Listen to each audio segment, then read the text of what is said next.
Olá, bem-vindos ao Ponto de Vista. No programa de hoje nós vamos tratar de um assunto extremamente importante e mais do que necessário nos dias atuais: a vacinação de crianças, jovens, adultos e idosos. O Brasil, que sempre foi uma referência mundial em vacinação, hoje enfrenta a ameaça do retorno de muitas doenças que haviam sido erradicadas por conta de movimentos anti-vacinas, que, alimentados por uma rede de fake news, não só desinformam, como colocam em risco a vida de muita gente. Para tratar deste assunto e sabermos qual a realidade da vacinação no Espírito Santo, nós contamos aqui em nosso estúdio com a presença do gerente de Vigilância em Saúde, Orley Cardoso. Orley, prazer tê-lo aqui novamente no Ponto de Vista. Prazer, boa tarde. Boa tarde. Orley, segundo dados recentes divulgados pela Secretaria de Estado da Saúde, o Espírito Santo alcançou 67% de cobertura vacinal contra a poliomielite. É uma cobertura que ainda está muito aquém da meta de vacinação contra essa doença, não? Realmente o Espírito Santo ele vem aí nos últimos 3 meses com as campanhas, vem reativando, vem colocando as campanhas na praça, e tanto a campanha da polio como da multivacinação, elas tiveram uma adesão ainda um pouco aquém do que nós esperávamos. Então, a meta mínima de cobertura para essa vacina da polio é de 95%. Nós temos 67% até a presente data, e isso é uma questão que preocupa, né? Nós vimos no cenário nacional que o Brasil ele tem hoje menos de 70% de cobertura a nível nacional. A questão da polio, que é uma doença que o Espírito Santo, desde 1990, que ele não tem circulação do vírus da polio, né? Então a gente precisa ter muita atenção, trabalhar com muita seriedade, né? Acho que protegendo as crianças, até porque a polio, se nós levarmos pela dificuldade, né, dos problemas que ela traz em relação às sequelas, em relação ao que ela deixa aí para esse adolescente, para essa criança, que no futuro que vai sofrer muito com essas questões. Então, a gente vem trabalhando muito nessa questão de ampliar essa cobertura, até para que a gente tenha uma vacinação mais homogênea. E de que forma vocês pretendem ampliar essa cobertura? Que estratégias aí a Secretaria de Estado da Saúde pretende desenvolver para que essa meta de 95% ela possa ser alcançada? É importante que a gente ressalte aqui, né, que já foi uma alteração da Secretaria Estadual de Saúde, uma pactuação com os municípios. Então, todos os meses nós já temos a realização dos dia D, que é quando a gente mobiliza um dia inteiro no sábado para dar condições àquelas pessoas que têm mais dificuldade durante a semana, e é a vacinação extramuro, né? Então, o município cria as suas estratégias. Na Grande Vitória, por exemplo, vacinação nos shoppings, nos terminais, no interior leva na associação de moradores, nas escolas. E uma outra estratégia que o Estado tem adotado junto aos municípios agora é a questão da parceria com a Secretaria de Educação. Então, essa parceria, na realidade, ela sempre existiu, mas agora com umas questões a mais, né? Levando algumas estratégias para dentro da escola. E uma outra parte bem importante também é a questão dos médicos que atuam na atenção primária, né? Das equipes de atenção básica. Nós temos o ICEP, que é o Instituto de Ensino e Pesquisa do Espírito Santo. Nós temos profissionais espalhados em todos os 78 municípios, e a estratégia está sendo de levar a fala de vacina, levar as capacitações em todos os eventos que o ICEP realiza. Então, a gente tem colocado isso como uma estratégia que fica mais próximo do cidadão, né? E trazendo algumas estratégias a mais que estão sendo discutidas, que é a parte da sociedade de uma forma geral, envolvendo as igrejas, né? Aí os pastores, as associações de moradores, que são pessoas que têm o conhecimento daquela comunidade, tem um linguajar também apropriado lá naquele local, e que vai somar com essas estratégias que o governo tem trabalhado junto com os municípios. Em 2020, durante a última campanha realizada no país e no auge, né, da pandemia, a cobertura foi de 80% da vacinação contra a polio. A que você atribui essa redução, uma vez que, por não termos hoje mais medidas restritivas de distanciamento social, o normal seria que essa cobertura fosse maior, né? No entanto, ela diminuiu, né?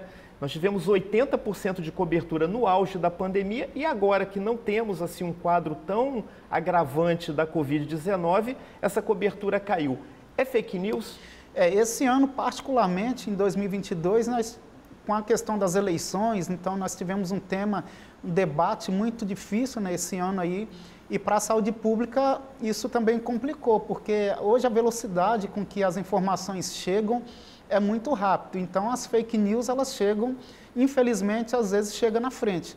Para a gente desconstruir, então a gente que trabalha aí na ponta, que está na mobilização junto com os municípios, encontra muitas dificuldades com pessoas que têm uma visão muito discrepante em relação à importância da vacina. Então, não tem como minimizar que as fake news não atrapalhou nessa questão, principalmente na baixa cobertura desse ano até o momento. Agora, com essa baixa cobertura vacinal, ou ainda nessa cobertura vacinal insuficiente, há risco de reintrodução do vírus da poliomielite no Brasil por conta, até mesmo aqui no Espírito Santo, desse sistema portuário tão grande que nós temos? Esse risco é um risco bastante iminente, não? O risco existe, ele é real. A gente não pode negar porque com a cobertura nacional entre 70% e menos de 70%, nós falamos que o mínimo é 95%, o mínimo de 95%. Nós temos abaixo de 70% a nível nacional. E isso no estado também, nós estamos com uma média de 67%.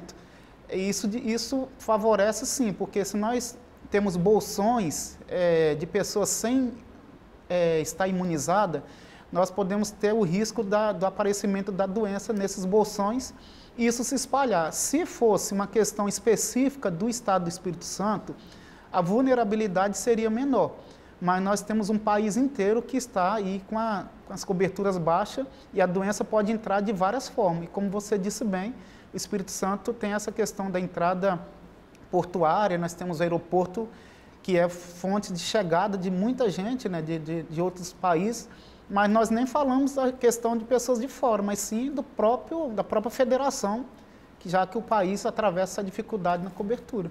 Quais as sequelas hoje, as sequelas da poliomielite? Então, que sequelas essa doença deixa? Então, a poliomielite, né, aí nós vimos aí na década de 80, né, assim, muitos relatos, né, anteriores aí de pessoas que adquiriram a doença naquela época, né, então a principal sequela, né, e consequência, vamos colocar, da doença é a paralisia, né, então a paralisia que foi dada aí como a paralisia infantil, que normalmente em crianças, né, que atinge esse público. Então, a paralisia que é uma sequela para a vida inteira, porque isso acomete toda a vida daquela criança, né, dos familiares que tem que ficar cuidando, para o sistema de saúde que tem que dar oportunidade para essa criança, que ela vai ter as suas limitações, e a consequência maior que é a óbito, né, ir a óbito, isso em decorrência de associação também com outras doenças, outros quadros que, porventura, aquele indivíduo possa ter associado com a poliomielite. Nós temos outras vacinas importantes também, como a do sarampo, a BCG, né, entre tantas outras, né? O panorama de baixa cobertura vacinal é o mesmo em relação à poliomielite? A vacinação contra essas doenças está com uma baixa cobertura vacinal aqui no estado? No geral a gente tem, assim como a polio, nós vimos o sarampo, ele tem uma cobertura de 51%. Então, a cobertura também muito baixa. A própria Covid, né, a vacina da Covid, nós estamos hoje com 84% no público geral. Isso nós temos aí da Covid diferente de outras vacinas que tem um público aí de 3 a 4 anos, de 18 a 59 anos, que é um público da faixa etária mais ativa. Então, esse a gente destaca como uns dois públicos que têm uma cobertura muito mais baixa do que outros. Então, isso na cobertura geral, quando nós somamos os 84%, isso dá uma queda, mas a gente não trata diretamente só da queda, é do risco, né, dessas pessoas aí que não completaram o seu esquema vacinal. Nós já vimos durante esse período, desde março, aí, quando nós identificamos a Covid-19, o quanto que esse vírus é agressivo e se multiplica, né? Então, a cada momento aparece uma variante nova e nós não sabemos o comportamento. Então, a prevenção, a melhor forma de nós estarmos prevenidos ao adquirir uma variante que todo mundo está exposto, é estar vacinado, para a gente reduzir o risco, principalmente de internações e consequências piores como óbito. E hoje não cabe mais aquele discurso de que a vacina não é segura. Não cabe mais esse discurso. Já está mais do que provado, né? Assim, nós temos a oportunidade de ver aí nos meios, nas mídias sociais, né? Tantas pessoas especialistas, né, que colocam várias pesquisas falando da eficácia e da segurança das vacinas. Então, a gente sabe que o nosso Programa Nacional de Imunizações, ele está completando quase 50 anos. Então, nós sempre fomos exemplos para outros países em relação à vacinação. Então, hoje a gente vê, principalmente trazendo destaque para a polio e para o sarampo, um risco nas Américas, né? Que a gente vê a baixa cobertura do Brasil em relação a isso. Então, isso contando principalmente a partir de 2016. Então, onde a gente percebe a queda aí já, vamos colocar, sustentada aí das vacinas em todas as faixas etárias. O Espírito Santo ele vem registrando um aumento no número de casos de meningite. A vacinação contra essa doença vem sendo intensificada? A vacina da meningite também, nós estamos utilizando os dias D e as outras campanhas para inserir a meningite. Então, nesse ano de 2022, a gente destaca aí um grande número de óbitos, no caso, né, dos casos de meningocê, principalmente. Então, a gente tem alertado a população.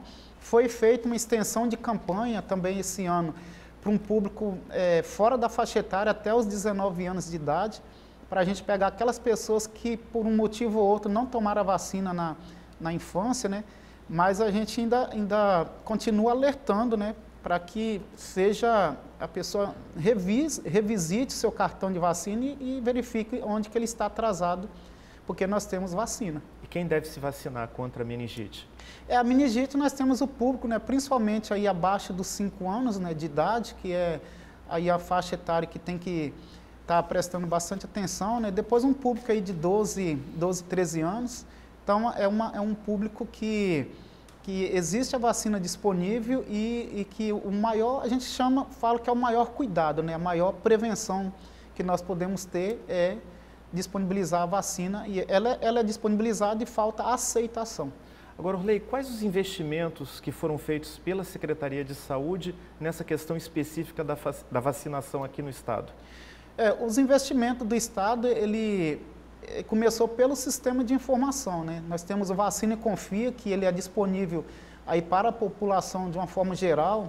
Você pode olhar no aplicativo celular, no computador de mesa, e você consegue acompanhar as coberturas, que é para ter uma noção da situação no Estado. Para o município também, ele consegue ver a situação do seu município, algumas coisas mais particulares dentro do sistema, que ajuda no processo de trabalho do profissional de saúde. Ele vai verificar lá um erro de vacinação, ele vai verificar também a faixa etária de quem não se vacinou. A gente já está tendo essa questão sinalizada no sistema, então isso facilita também, porque a dificuldade maior era identificar quantas pessoas faltavam daquele público, naquela faixa etária. Hoje nós estamos conseguindo fazer isso de forma nominal. Então, o sistema de informação e outros investimentos, como esse ano, por exemplo, nós fizemos até a compra, né, da vacina da Covid, né, para intensificar, enquanto o governo federal não havia disponibilizado ainda vacinas, investimento na rede de frio também, que é onde armazena as vacinas. Compramos também mais 2 veículos aí para somar com os veículos que nós temos para transportar, já que o Estado do Espírito Santo adotou isso, né, há muito tempo. E é ele que faz a entrega do imunizante lá para as regionais. Na Grande Vitória entregamos em cada município. Então, são investimentos importantes que traz aí da agilidade aí para o funcionamento lá na ponta. Então, só não se vacina quem não quer. A vacina está disponível, precisa entender, né? Acho que a gente precisa, enquanto sociedade, se ajudar, né? A gente ajudar a mobilizar as pessoas, o amigo, o parente, o compadre, o sobrinho, para que a gente tenha entendimento da necessidade e a importância de se vacinar. Pois é, gente, o recado está dado. Vamos nos vacinar porque é um cuidado com a gente e um cuidado também com o próximo. Orley, muito obrigado pela sua participação aqui no Ponto de Vista, pelos esclarecimentos. Muito bom contar com a sua presença aqui. Eu que agradeço em nome da Secretaria Estadual e me coloco à disposição. E eu agradeço também a sua audiência, a sua companhia. Lembrando que na semana que vem estaremos de volta em mais um Ponto de Vista. Até lá!